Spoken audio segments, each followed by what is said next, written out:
Alright guys, what's going on? Got another console review for you once again. Today I'm going to be reviewing a console that revolutionized the gaming industry, the PlayStation 1, or the PSX, so let's get started on that. Okay, so here's the system.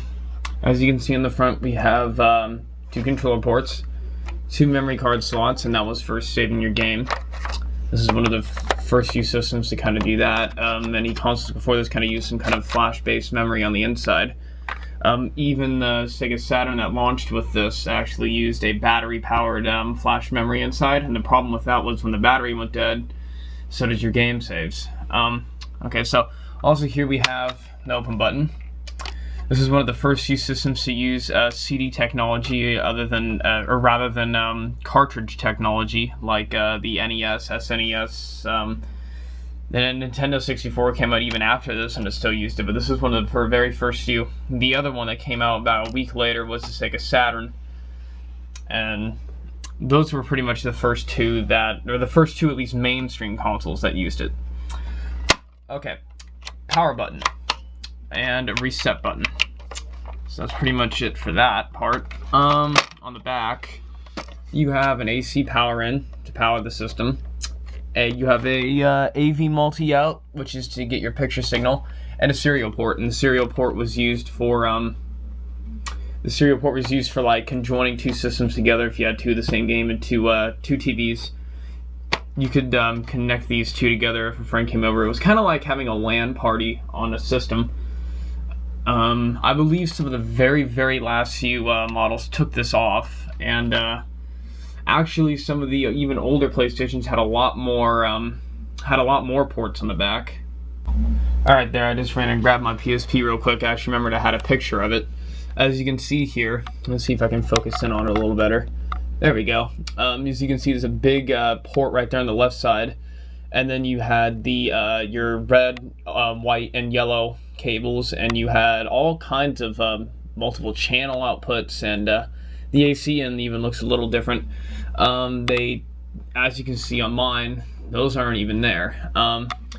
They took the parallel port, which is that big long one right there, off because there's this thing invented called the Game Shark, and that was used to like add cheats inside of games, and it wasn't licensed by Sony, so they weren't getting a profit on it, and they sued them and everything, and they actually lost. So they said, alright, well, if you guys are going to pull that crap, then we're just going to take the entire parallel port off altogether.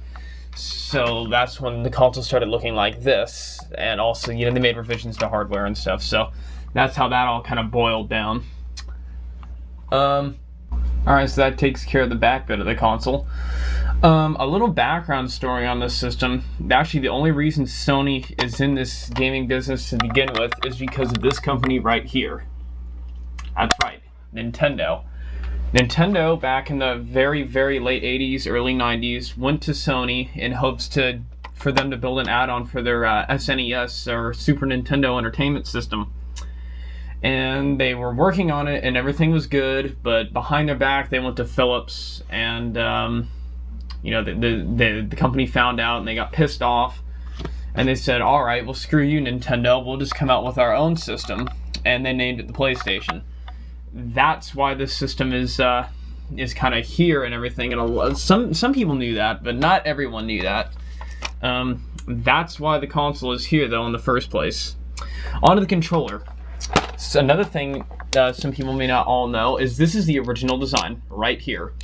This is the design that they launched with, and they had this out until Nintendo launched with their controllers. Now, I do have a Nintendo 64, but strangely enough, I should say, I don't have any controllers for it. We've all seen Nintendo's crazy 3-peg controller. Once they saw that, once they saw the joystick actually on the controller, Sony kind of went, and they eventually came out with a much more familiar design like this. However, it wasn't completely like this. This is known as the DualShock controller. When it first launched, it was called the Dual Analog, which was the same thing, only it didn't have the rumble feature in it. And then, you know, that was out for a little while. Then they added this one here that I'm currently showing in front of you. They they threw in these analog sticks, obviously, but one of the problems was they couldn't mandate that a game utilized it, like a racing game uses this to steer or whatever, and use this to bring up your mini map or something. They had to just make this an option. Basically, the games are still limited to this many number of buttons because these controllers were launched first. They weren't allowed to kind of utilize the joysticks completely until PlayStation 2, when this controller surfaced, which is basically the same thing, only it's black. So that was kind of pointless anyway to bring up, but they were kind of just hoping to spark more enthusiasm, I guess. This controller is a little beat to hell. As you can see, there's some missing buttons and stuff. So it's been retired until I can replace it. But, you know, oh well, I do have some spare controllers laying around and stuff. Another thing, how they package their games. That's an original PlayStation case. Now that looks pretty big, especially when you put a normal case next to it. This is just how they were packaged, and as you can see, it's quite silly. Actually, this case is broken, but you can see all that plastic and all that stocking space is taken up just to house that one little disc. Obviously, they stopped doing that to kind of reduce the cost of manufacturing it. So. That definitely went back down. This is Cyber Sled, which is an early title. Resident Evil 2, Need for Speed 3 Hot Pursuit, Hot Wheels Turbo Racing, and Gran Turismo 1, just to name a few titles. And sadly enough, my actual system does no longer function. It used to a long time ago, but the reason I didn't get rid of it is because this is my first console ever as a gamer, and I refuse to get rid of it even if it's just a worthless pile of junk to someone. It actually will power on, as you can see, but the disc motor is completely dead inside, and the AV port is completely shot, so it will not produce a picture either. Luckily, I can show you a game using my my handy dandy PS2 here, since it has full complete playback. Oh, I even left Resident Evil 2 on there from my last game review. So I guess I'll show you some gameplay, and then the game I'm probably gonna do is, let's see what we got. PS2, PS1. Aha, PS1 games. Let's do a launch title. How's about some Ridge Racer? All right, so I'm gonna pop that in the PS2 actually. But it'll be the same thing. So yeah, here we go. Ridge Racer. Okay, here we go. That took me quite a while, actually, digging around in cords. Something was unplugged, and I had to check the whole power strip and all this. That's not important. Ridge Racer.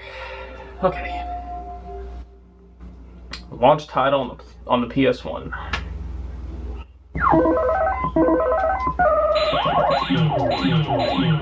This is just a little mini game at the starting screen. If you actually shoot them all, I hear. Ow! I died. I hear you get a some kind of secret car or something. This game is made by Namco. So here we go. Racing game, obviously. So.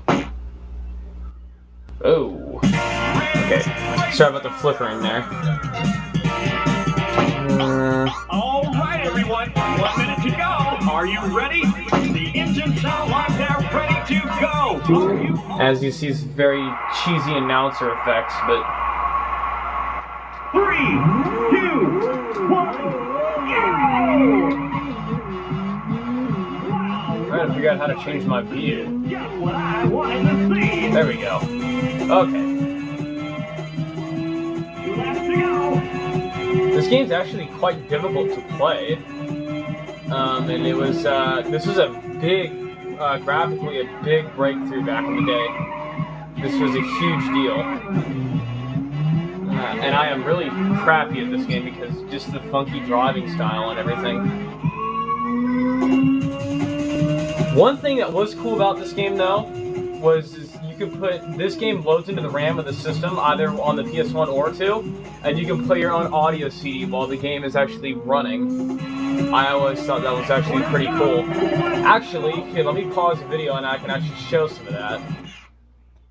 Alright, there we go.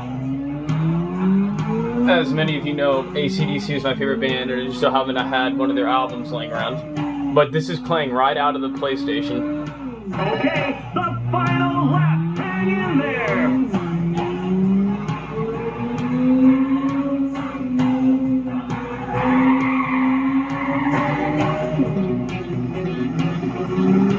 So that was actually pretty cool. I don't know if that was commercialized or not, but any kind of audio CD you put in there will play, and it just kind of picks random tracks and plays them at random times.